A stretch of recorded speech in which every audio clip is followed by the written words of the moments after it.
할렐루야. 새벽 예배 나오신 여러분 환영합니다.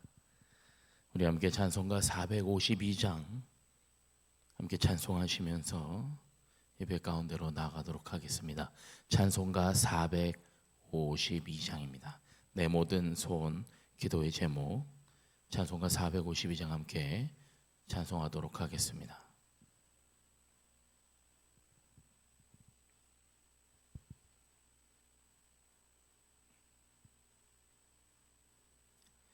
내 모든 소원 기도의 제목 예수님 닮기 원함이라. 예수님 형상 나 입기 위해 세상에 보아 값잖네. 예수님 닮기 내가 원하네. 날 구원하신 예수님을 내 마음속에 지금 고도사 주님의 형상 인치소서. 무한한 사랑 풍성한 긍휼 슬픈 자 위로하시는 주. 길 잃은 죄인 부르는 예수 그 형상 닮게 하옵소서. 예수님 닮기 내가 원하네. 날 구원하신 예수님을 내 마음속에 지금 고도사 주님의 형상 인치소서. 겸손한 예수 거룩한 주님 원수의 멸시 참으시사 우리를 위해 고난을 받은 구주를 닮게 하옵소서.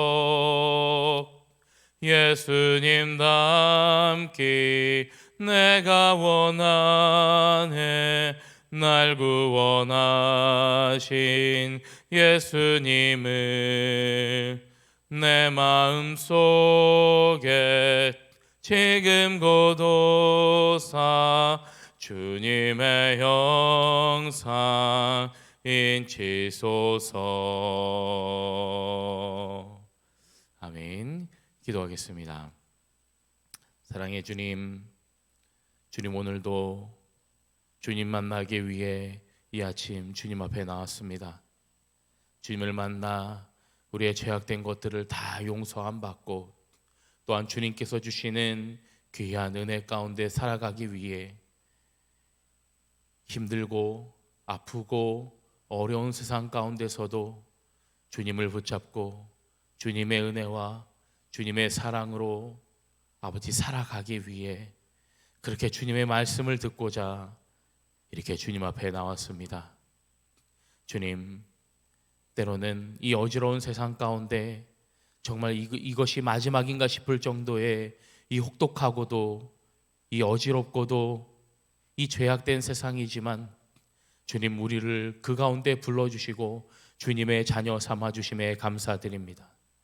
주님, 우리가 주님의 자녀로서 주님의 말씀을 더 청종하며 주님의 말씀을 더 귀 기울여 말씀에 순종하며 주님 뜻대로 살아갈 수 있는 우리가 될 수 있도록 주님 도와주시옵소서.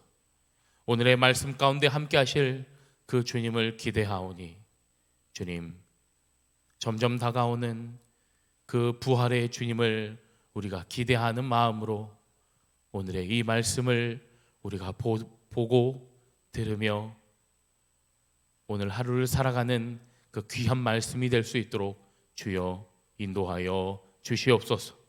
예수님의 이름으로 간절히 기도드렸습니다. 아멘. 지금 이 시간 우리에게 주시는 하나님 말씀은 마태복음 26장 17절에서 35절까지 말씀입니다.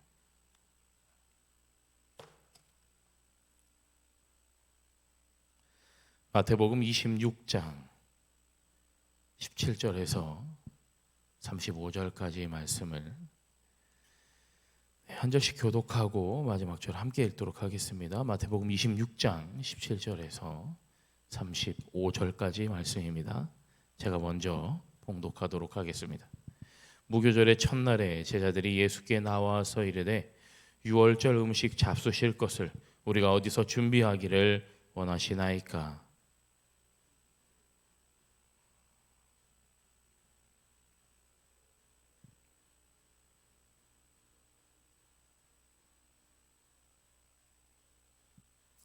제자들이 예수께서 시키신 대로 하여 유월절을 준비하였더라.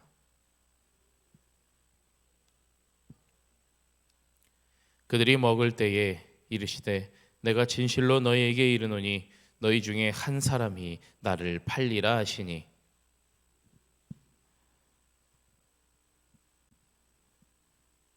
대답하여 이르시되 나와 함께 그릇에 손을 넣는 그가 나를 팔리라.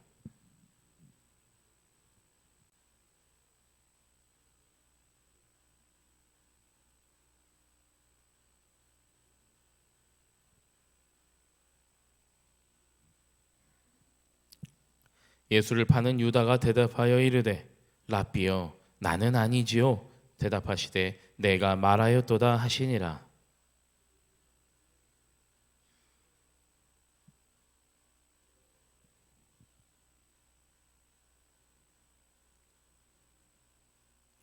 또 잔을 가지사 감사하기도 하시고 그들에게 주시며 이르시되 너희가 다 이것을 마시라.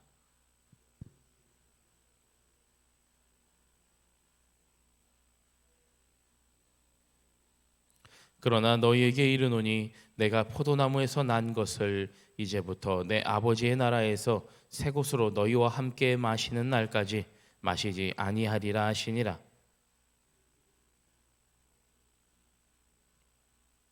그때 예수께서 제자들에게 이르시되 오늘 밤에 너희가 다 나를 버리리라 기록된 바 내가 목자를 치리니 양의 떼가 흩어지리라 하였느니라.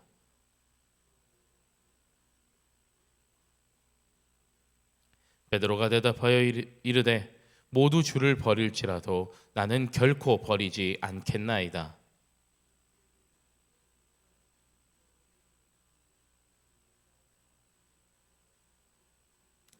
함께 읽습니다. 베드로가 이르되 내가 주와 함께 죽을지언정 주를 부인하지 않겠나이다 하고 모든 제자도 그와 같이 말하니라. 아멘. 할렐루야. 네, 하나님의 은혜가 함께 하시기를 소망합니다. 오늘 마태복음 26장의 말씀을 보니까요. 이제 우리 17절부터 보니까 이제 그 유월절을 준비하는 모습이 나옵니다. 17절부터 19절까지 말씀에 제자들이 이제 우리가 어떻게 유월절을 음식을 어떻게 준비하고 어디서 할까요? 라고 이제 이야기를 하는데요. 유월절 같은 경우에는 그 이스라엘의 절기 중에 아주 큰 절기이고 모든 사람들이 예루살렘에 모여서 함께 유월절을 준비하고 하나님 앞에 제사를 드리는 그런 날이었기 때문에 사람들이 어마어마하게 많이 모였습니다. 그러다 보니까 어디서 준비하면 좋겠습니까? 라고 제자들이 물어보니까 예수님께서 이제 내 때가 내 때 아무에게나 가서 때가 왔으니 우리 내 집에서 유월절을 지키겠다 하라. 그렇게 해서 이제 모여서 예수님과 제자들이 마지막 만찬을 하게 되는 거죠. 근데 이제 그 마지막 만찬도 물론 중요하겠지만 오늘 이 말씀을 통해서 보는 것은 예수님께서도 유월절을 준비하시고 있으시다. 그러면 이 이스라엘 백성들에게 기본적으로 이 유월절은 어떤 의미를 주는 날이냐? 유월절이 무엇을 기념하는 절기입니까?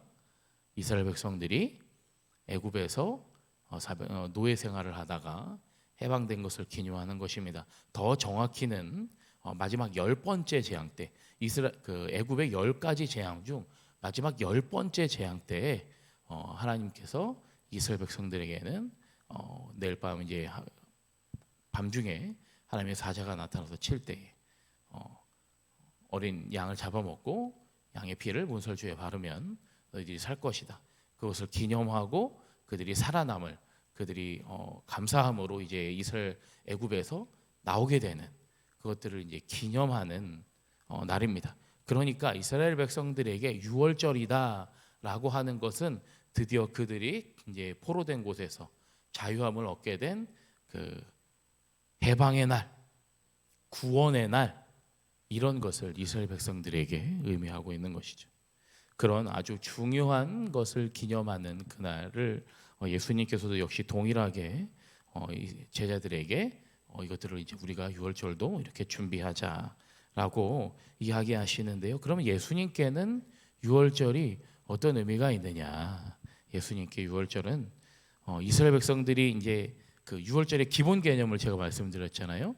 애굽에서 저 구약 시대 때, 저 모세 시대 때 이스라엘 백성들이 애굽에서 해방된 날, 드디어 자유와 자유의 기쁨을 누리고 구원을 얻게 된 날이라고 말씀드렸는데, 그럼 예수님에게는 이 유월절이 어떤 의미냐? 진정한 구원을 이스라엘 백성들에게 줄 수 있는 그것들을 이제 그것의 첫 시작이라고 할 수가 있겠지요.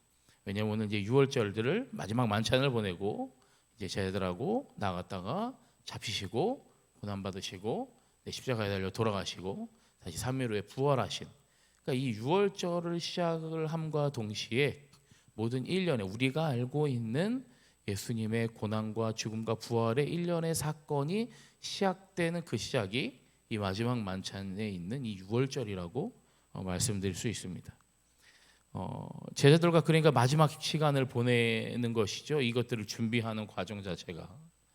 그러면 실제로 이 이스라엘 백성들에게는 진정으로 진정한 구원을 그들에게 줄 수 있는 아주 결국에는 하나님의 온전한 뜻이, 하나님의 계획이 완성되어지는 그 날이라고, 그것들이 시작되는 날이라고 할 수 있습니다. 그러나 때로는 제자들이 계속해서 이야기하잖아요.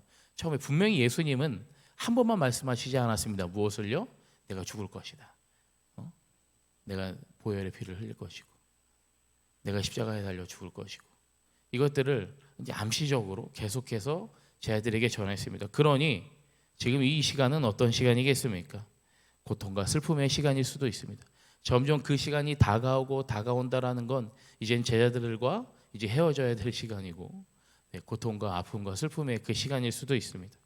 그러나 우리가 이 유월절과 이제 앞으로 있게 될 예수님의 고난과 예수님의 죽음과 예수님의 부활을 생각하면 우리는 이제 모든 이 성경의 결과를 알고 있으니까, 예수님께서 어떻게 하셨고 무슨 일을 하셨고, 우리가 계속해서 마태복음을 보면서 예수님이 어떤 말씀을 전해주시면서 왔는지 우리는 알고 있고, 또 이제 앞으로도 어떤 일이 벌어질지를 우리는 아니까 이제 뭐 그때 있었던 물론 뭐 고통과 슬픔과 아픔의 시간일지 모르겠지만 우리는 그것에 대한 결과를 잘 알고 있습니다.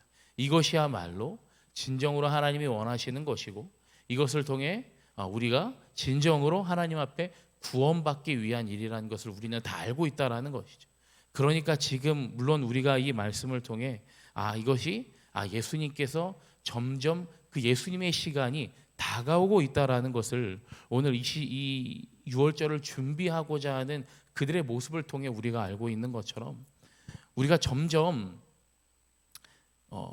우리 중에 죽음은 없다라고 할 수 있는 사람은 여기 있겠습니까? 아무도 없겠지요. 우리는 점점 인생의 육신의 죽음을 향해 가고 있는 것은 분명합니다. 그러나 그것이 우리가 끝이 아니다라는 것을 또한 우리는 잘 알고 있습니다. 우리는 분명 우리 육신이 언젠가는 우리가 언젠가는 다 육신의 죽음이 있겠지만 그것이 끝이 아니라 분명 그 이후에 주님 나라에 주님과 함께 거할 것을 우리가 알고 있기 때문에 우리는 그것을 구원이라고 이야기하죠.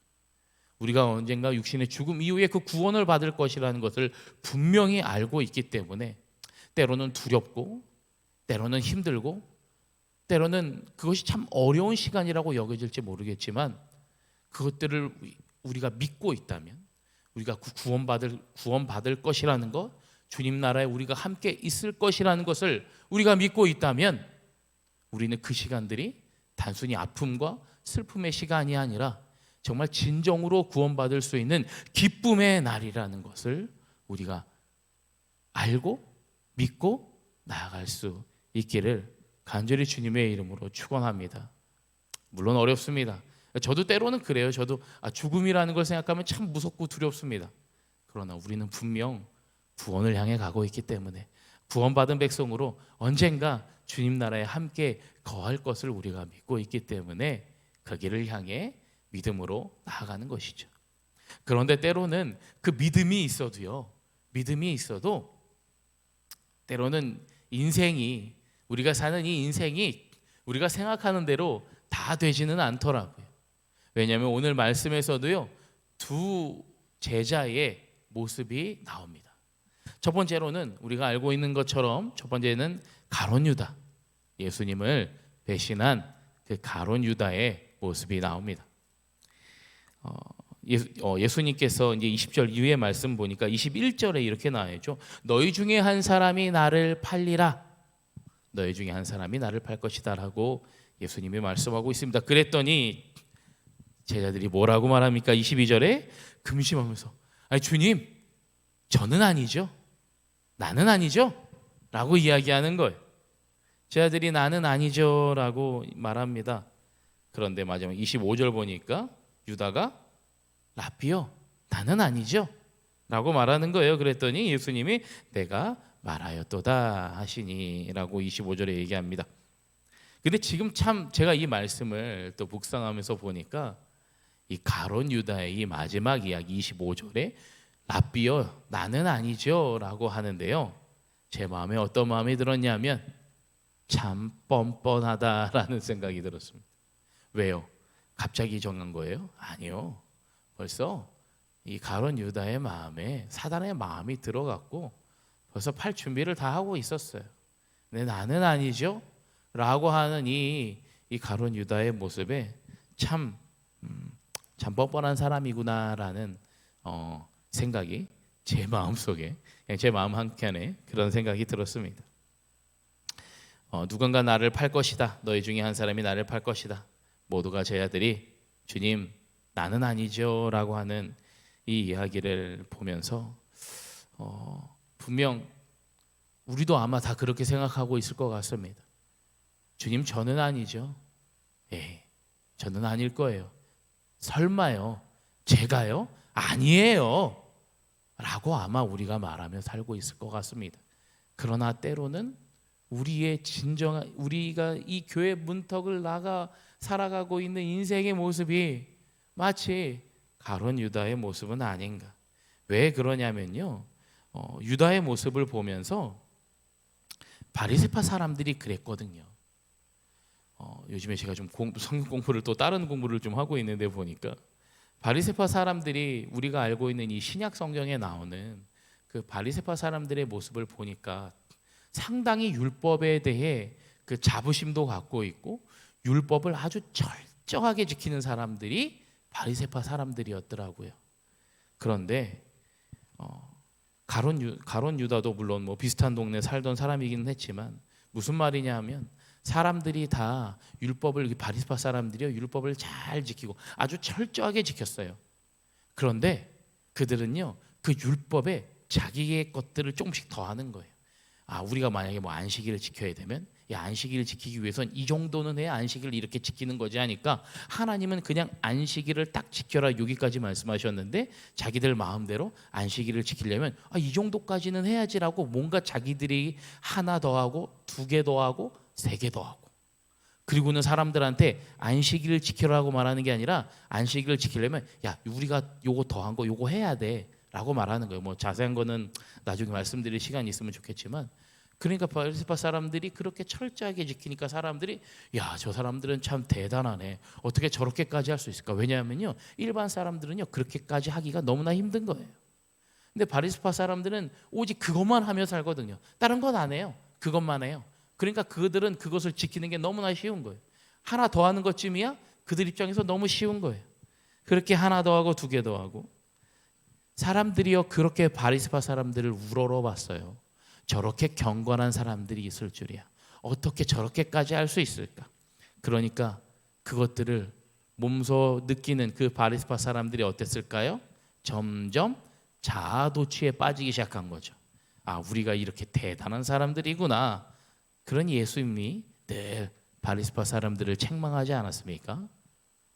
왜 책망했어요? 자기들 마음대로 율법을 코에 걸면 코걸이, 귀에 걸면 귀걸이 이렇게 생각했으니까. 가룟 유다도요. 제가 좀 자료들을 예전부터 찾아봤던 기억들이 나고 다시 한번 봤더니 대부분의 많은 제자들이요 갈릴리 지역의 사람들이었습니다. 뭐 정확히 나오지 않은 사람들도 있기는 하지만 대부분의 12제자 중에 많은 제자들이 북쪽에 있는 그 갈릴리 지역 사람들이었고 대부분 다들 직업들이 어땠나요? 직업들이 누구는 뭐 어부였고 누구는 세리였고 네. 그렇게 직업들이 그렇게 대단히 출중한 사람들은 아니었습니다. 가룟 유다를 보니까요. 유일하게 저 남쪽 가리옷 지방 그래서 이제 가룟 유다라고 하기도 하지만 남쪽 유대 지방의 사람이었더라고요. 그러니까 조금 더 가룟 유다는 다른 사람들보다 배움이 조금 더 있던 사람이에요. 그런데 이 사람이 또 무엇을 담당했냐? 제 아들 중에 이 예수님의 무리가 이렇게 갈 때마다 회계를 담당하는 사람이에요. 그러니까 돈을 담당하는 사람이에요. 그런데 이 사람이 어땠냐? 정말 뭐 청렴하게 했느냐? 아니요. 그의 마음에 또 요한복음에도 그런 장면들이 나오지만 중간에 공금에 손을 대려고 하는 그 악한 마음이 들기도 하는 모습이 요한복음에 나타나기도 합니다. 그리고 또 예수님 마지막 가시기 전에 마리아가 향유를 이렇게 부으니까 야 어째서 이렇게 비싼 향유를 그렇게 한껏 허비하냐? 차라리 왜냐하면 그 향유 이 고급 기름인데 그게 한 1년치 연봉 그 당시 노동자의 1년치 연봉 정도 됐는데 야 그거를 사람들에게 나눠주면 얼마나 많은 사람들이 등 따시고 배부를 수 있겠느냐라고 얘기하는 것 장면들이 나옵니다. 그런데 그랬던 그가 뭐 물론 그의 마음에 돈에 대한 욕심이 있어서 그랬던 것이죠. 그랬던 그가 결국 어떻게 됩니까? 예수님을 은 30에 팔아 넘기게 되죠. 이런 가룟 유다의 모습을 보면서 이런 모든 우리가 일련의 사건들을 우리가 전부 다 우리는 알고 있는데 이런 사람이 주님 저는 아니죠 라고 하는 거예요. 물론 처음부터 가룟 유다가 예수님을 배반할 생각으로 처음부터 그 제자의 무리에 갔던 것은 아닙니다. 그도 역시 예수님의 기적과 말씀이 너무나 궁금하고 사모했던 사람 중에 하나인 거예요. 그런데 중간에 어떤 일이 있었죠? 사단이 그의 마음에 들어간 거예요. 그래서 그가 쉽게 말해 변절하고 배신해서 예수님을 은삼십에 팔아 넘기게 된 것이죠. 마치 이 가룟 유다의 모습이 때로는 나의 모습이지 않을까요? 에이 목사님 무슨 소리예요? 제가 언제 예수님을 팔았어요? 제가 언제 예수님을 배신했어요? 아니요. 우리가 실제로 그렇게 배신하거나 팔지는 않았죠. 그러나 막상 여러분 우리가 우리 자신의 삶을 한번 생각해 보십시오. 이 교회 안에서는 우리가 정말 경건한 척하고 이 교회 안에서는 우리가 모든 것을 다 드려 주님을 찬양하며 예배하는 모습처럼 보이지만 막상 교회 밖을 나가서 이 세상을 살아갈 때 우리가 그렇게 예수님을 때로는 배신하고 예수님 안 믿는 사람처럼 그렇게 살아가고 있는 게 혹시 매일은 아니겠지만 가끔이라도 아니 인생에 한 번쯤이라도 내가 그렇게 예수님의 제자가 아닌 척 하나님의 자녀가 아닌 척 그렇게 살아왔던 모습이 있었던 것은 아닌지 우리가 한 번쯤은 생각해 볼 필요가 있다는 거죠. 그리고 또 두 번째 제자인 베드로의 모습이 나옵니다. 31절 이후의 모습에 보니까 예수님께서 이렇게 말합니다. 오늘 밤 너희가 다 나를 버리리라. 다 나를 버린다라는 거예요. 근데 이 말도 역시 구약의 말씀을 인용하시면서 자, 목자를 치리니 양의 떼가 흩어질 것이다 라고 말하는 그 말씀이 이루어질 것이라고 이야기하는 거죠. 그랬더니 또 베드로를 뿐만이 아니라 이 제자들이 뭐라고 그럽니까? 앞에서도 뭐라고 그랬어요? 주님, 저는 아니죠. 아이, 무슨 소리예요? 주님, 저는 아니에요. 그런데 또 나를 다 버리고 도망갈 거다라고 했더니 제자들이 뭐라고 합니까? 죽을지언정, 내가 주님과 함께 죽을지언정 주를 부인하지 않겠습니다. 나는, 베드로는 결코 그러지 않겠습니다. 나머지 제자들도 마지막 35절을 보니까 주를 부인하지 않겠습니다. 모든 제자도 그와 같이 말하니라. 제자들이 하나같이, 아니 무슨 소리입니까? 주님, 제가 끝까지 주님과 함께 있겠습니다. 내가 죽음을 올지라도 내가 주님을 버리지 않겠습니다. 주님 옆에 있겠습니다 라고 제자들이 말하는 거예요. 근데 우리는 결과를 알고 있죠. 어땠나요? 혼비백산하여 모두 도망갔습니다. 대제사장들과 병사들이 오자 처음에는 항거하는 제자들도 몇 명 있었지만 예수님이 잡혀가시고 그들이 모두 다 주랭랑을 치게 되죠. 우린 그 사실을 알고 있죠.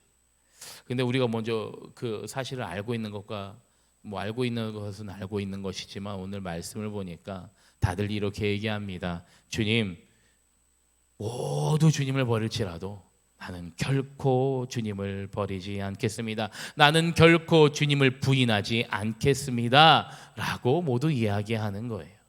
여러분, 앞에서 우리가 가룟 유다의 모습을 봤던 것처럼 우리도 또 이런 베드로의 모습을 오늘 또 우리가 보니까 우리는 베드로 같지는 않았는지, 분명 모두 다 저도 그렇고 여러분들도 그렇고 그럴 거예요. 아유, 목사님 무슨 소리, 제가 주님을 저는 절대로 제자들과 이런 모습을 저는 하지 않을 거예요. 저는 주님을 절대로 버리지 않고요. 주님을 떠나지 않을 거예요. 이 제자들은 제자들이죠.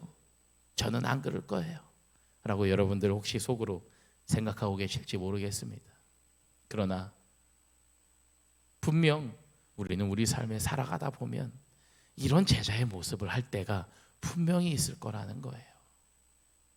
우리가 어떻게 이 제자들처럼, 물론 다짐은 할 수 있겠죠. 저는 절대 아닐 거예요. 주님, 오늘도 이 성경 말씀을 봤는데 저는 절대 안 그럴 겁니다. 저는 절대로 주님을 버리지 않을 겁니다 라고 우리가 다짐하고 또 다짐하고 또 다짐하지만 막상 우리가 세상을 살아가다 보면 우리에게 특히나 우리 인간의 모습에 그런 게 피치 못할 사정이라는 거 참 많죠.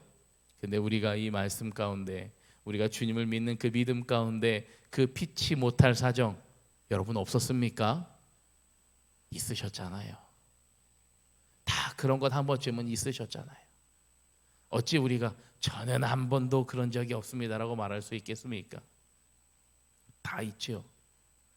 저는 결코 주님을 떠나지도 않고 버리지도 않겠습니다 라고 베드로가 말했지만 베드로 뭐 어떻게 됐어요? 내가 오늘 닭이 울기 전에 3번 나를 부인하리라. 근데 베드로가 어떻게 됐어요? 베드로가 실제로 그렇게 예수님을 3번이나 부인하는 장면을 우리가 알고 있습니다. 오늘 이렇게 우리가 2명의 제자의 모습을 봤잖아요. 가룟 유다의 모습과 베드로의 모습. 근데 우리가 또한 결과를 알고 있는 것처럼 가룟 유다는 그렇게 은30에 예수님을 팔았지만 어떻게 했습니까? 그도 그것을 후회하고 은30을 대제사장들 앞에 던지며 나 이 짓을 내가 못하겠다. 그랬더니 대제사장과 그 나머지 사람들이 뭐랍니까? 네 할 일은 네가 알아서 해라.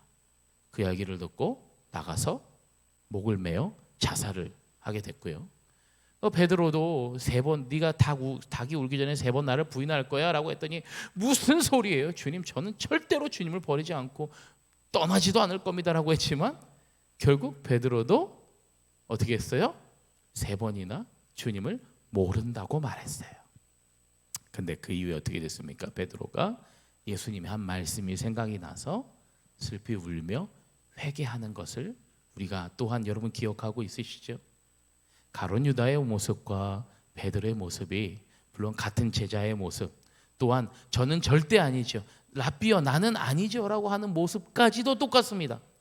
그리고도 그 이유까지도 사실은 똑같아요. 예수님을 배신했어요. 배반했어요. 예수님을 버렸어요. 가룟 유다는 예수님을 팔았고요. 베드로는 정말 예수님의 말씀대로 닭이 울기 전에 3번이나 부인했어요. 난 저 사람을 모른다고. 무슨 소리냐고. 나는 한 번도 저 사람과 같이 있던 적이 없다고. 어쩜 이렇게 예수님의 말씀이 똑같이 이루어집니다. 마치 우리가 지금까지 여러분 50년, 60년, 70년, 80년을 넘게 살아오시면서 어찌 내가 그렇게 완벽한 사람이었다고 우리가 말할 수 있겠습니까? 왜? 우리는 너무나 부족한 인간이잖아요. 완벽하지 않은 사람이잖아요. 그러니 때로는 우리도 이렇게 가룟 유다처럼 베드로처럼 실수할 수도 있다라는, 실수할 수 있죠. 때로는 그 실수가 참 너무나 가슴 아프고 너무나 힘들고 너무나 어려운 그런 결정이면서도 피치 못할 그런 고통의 순간이었을 수도 있겠지요. 그러나 여러분, 그 이유가 더 중요합니다. 자살하고 후회하며 자살하는 사람, 또 한편으로는 회개하고 주님 앞에 무릎으로 나아가는 사람, 여러분은 어떤 삶을 사시겠습니까? 오늘 말씀의 제목, 나는 어떤 제자입니까? 라고 여러분들에게 그 질문을 지금 다시 한번 드립니다. 나는 어떤 하나님의 자녀입니까? 물론 우리는 죄를 짓죠. 죄를 안 짓는 사람은 없습니다. 로마서 33장 23절에 모든 사람이 죄를 범한다, 하나님의 영광에 이르지 못한다 말했어요. 그러나 그것으로 끝입니까? 아니죠. 그렇게 죄를 범하지만 회개하고 주님 앞에 더 내가 신실한 하나님의 종으로 나아가겠다고, 하나님의 자녀로 살겠다고 우리가 다시 또 다짐하고 또 다짐하고 또 다짐하지 않습니까? 그냥 내가 그 한순간의 실수로, 물론 가룟 유다에게 그것이 실수인지는 모르겠지만 한순간의 실수와 한순간의 배신과 한순간의 그 고통 때문에 그것을 피하기 위해 우리가 주님을 배반하였다면 그럴 수 있죠. 그런데 거기서 끝나는 것이 아니라 그걸 배반했다고 해서 후회하고 자살로 그런 극단적인 선택을 하는 것이 아니라 우리가 주님의 자녀로서 베드로처럼 통회하는 마음으로, 회개하는 마음으로 주님 앞에 회개하며 슬피 울며 진심으로 용서를 구하며, 그 이후에 베드로는 어떤 삶을 살았습니까? 얼마나 주님의 말 복음을 전하며 많은 사람들을 주님의 길로, 구원의 길로 인도하지 않았습니까? 우리가 한때 그렇게 주님을 배신하고 그런 삶을 살았을지라도 이제는 우리가 주님의 자녀로 온전한 주님의 길을 우리가 똑같이 걷고 있다면 그것만으로 여러분 아주 충분합니다. 계속 그 길을 가시기 바랍니다. 계속해서 그 길을 향해, 주님의 길을 향해, 그 십자가의 길을 향해, 그 구원의 길을 향해 나뿐만이 아니라 많은 사람들과 함께 그 길을 향해 걸어갈 수 있는, 때로는 우리가 죄를 짓고 주님을 배신하지만 회개하는 마음으로 다시금 그 주님의 길을 향해, 십자가의 길을 향해 온전히 나아가고자 하는 그 마음으로 그 길을 향해 한 걸음 한 걸음 내 주변 사람들을 그렇게 그 길을 향해 데리고 갈 수 있는 저와 여러분 되시길 주님의 이름으로 간절히 축원합니다. 기도하겠습니다. 사랑의 주님, 분명 주님은 사랑의 주님이십니다. 우리가 그렇게 인생의 배신과 배반을 밥 먹듯이 해도 주님, 저는 아니죠. 주님, 내가 죽을지언정 주님을 부인하지 않겠습니다. 주님을 떠나지 않겠습니다. 나는 결코 주님을 버리지 않겠습니다라고 몇 번이나 다짐하고 또 다짐하고 또 다짐하지만 우리의 인생에 참 얼마나 많은 배신의 삶이 있었습니까? 내 인생을 통해 돌아보니 얼마나 나 또한 이렇게 뻔뻔했는지 그 모습을 보며 참 많은 눈물을 흘렸고 많은 회개를 하였고, 그러나 이제 우리가 오늘 이 2명의 제자의 모습을 보면서 그 죄악된 모습으로 그저 그 인생을 끝내버리려고 하는 것이 아니라 이제 그 길에서 돌아와 주님의 자녀로 내가 그 길을 계속해서 걸어가기 원하는 하나님의 백성으로서 구원을 향해 계속 나아가길 원하는 그런 하나님의 자녀로서 살아가기를 간절히 기도하오니 오늘 주님 이 제자의 모습들, 배신하는 모습들 우리는 다 알고 있지만 가장 중요한 것은 우리 인생에 정말 하나님이 기뻐하시는 삶을 향해 하나님의 뜻에 따라 살아가는 삶을 향해 순종의 삶을 향해 한 걸음 더 나아가며 마지막 그 종착역인 그 구원을 향해 하나님 나라에 함께 살아가는 주님과 함께 거하는 그 구원을 향해 간절히 한 걸음을 더 내디디며 나아갈 수 있는 우리가 될 수 있도록 주님 인도하여 주시옵소서. 예수님의 이름으로 간절히 기도드렸습니다. 아멘. 하늘에 계신 우리 아버지여, 이름이 거룩히 여김을 받으시오며 나라가 임하시오며 뜻이 하늘에서 이루어진 것 같이 땅에서도 이루어지이다. 오늘 우리에게 일용할 양식을 주시옵고 우리가 우리에게 죄 지은 자를 사하여 준 것 같이 우리 죄를 사하여 주시옵고 우리를 시험에 들게 하지 마시옵고 다만 악에서 구하시옵소서. 나라와 권세와 영광이 아버지께 영원히 있사옵나이다. 아멘. 네, 오늘 두 가지 기도 제목 함께 나눕니다. 첫 번째로는 진짜가 되게 하소서. 그 진짜는 진실된 예수님의 제자가 되며 진정성 있는 하늘나라 백성으로 살아갈 수 있도록 주님 도와주시옵소서. 두 번째로는 때로는 죄악의 길을 걷기도 하고 주님을 우리는 배신하기도 합니다. 그러나 회개하며 주님의 용서를 구하며 더 큰 열심을 통해 주님 나라 일꾼 되는 그런 삶을 살아갈 수 있도록 주님 도와주시옵소서. 이 두 가지 기도 제목을 놓고 기도하시고 각자 기도하다 돌아가도록 하겠습니다. 기도합니다.